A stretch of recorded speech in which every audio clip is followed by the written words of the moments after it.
इस क्वेश्चन को पढ़ लेते हैं एक बार। लिखा हुआ satellite is launch into a circular orbit of radius this, a second satellite is launched into an orbit of radius this, the time period of the revolution of the second satellite is larger than the first one is approximately। ठीक है भाई, हम लोगों को पता है Kepler law के हिसाब से अगर हम लोग चलें तो टी स्क्वायर प्रोपोर्शनल था आर के क्यूब के, तो टी प्रोपोर्शनल होगा आर की पावर 3/2 के, 1/1 चलते हैं ना।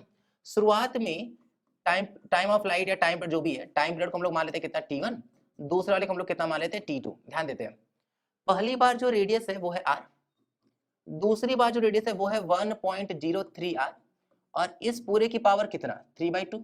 आर से आर कट गया, क्रॉस मल्टीप्लाई करेंगे तो T2 बाई में T1, भाई T2 इधर T1 इधर नीचे ले आ रहा है, 1.03 उधर, 1.03 को क्या हम लोग 1 प्लस 0.03 बोल सकते हैं, और इस पूरे की पावर कितना, इस पूरे की पावर 3/2। अब ध्यान देने बात है, ध्यान देने बात है कि बायनोमियल थ्योरम क्लिक करना चाहिए यहाँ पर।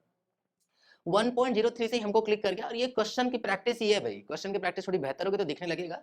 और यही सब, जैसे बच्चा बार बार हम लोग से कमेंट से पूछता है कि सर आप लोग को कैसे पता चल जा रहा है क्या बायनोमियल लगाना, तो दिख रहा था हमको दिख रहा है कि ये जो वैल्यू है 0.03 वो 1 से बहुत बड़ा नहीं है, तो हम इसको ऐसे लिखें। अब दिख रहा है कि 1 प्लस एक्स की पावर एन, 1 प्लस एक्स की पावर एन अगर कहीं लिखा हो तो हम लोग उसको लिख सकते हैं 1 प्लस एन एक्स। ऐसा कब हो सकता है, तब जब x बहुत छोटा होता है 1 से। हम तो कह रहे हैं माइनस लिखा हुआ तो भी आ जाएगा, कोई दिक्कत नहीं है।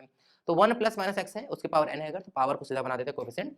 बस एक चीज चेक करेंगे कि जो 1 होना चाहिए वो x से बहुत, मतलब जो x होना चाहिए वो 1 से बहुत छोटा होना चाहिए। ठीक है भाई, पावर को बनाओ कोएफिशिएंट, क्या आ जाएगा 1 प्लस 3 3 जा 9, तो 0.09 बाई में 2 है ना, और किसके इक्वल चल रहा है T2 बाई T1 प्लस में 1, नहीं सॉरी T2 बाई T1 ही चल रहा है केवल ये। ठीक है, इधर घटाना पड़ेगा अब हमको पूरा। अब हम लोग थोड़ा सा ध्यान से देखें तो क्या चाहिए इनको चाहिए कि the time period of revolution of the second satellite is larger than the first one approximately by, percentage change चाहिए। परसेंटेज चेंज क्या होता है भाई, अगर हम लोग ध्यान से देखें तो 0.09/2, इधर आके माइनस करेंगे तो क्या हो जाएगा T2, एलसीएम ले लेंगे तो T2 माइनस T1/T1, और यही क्या फ्रैक्शनल चेंज है।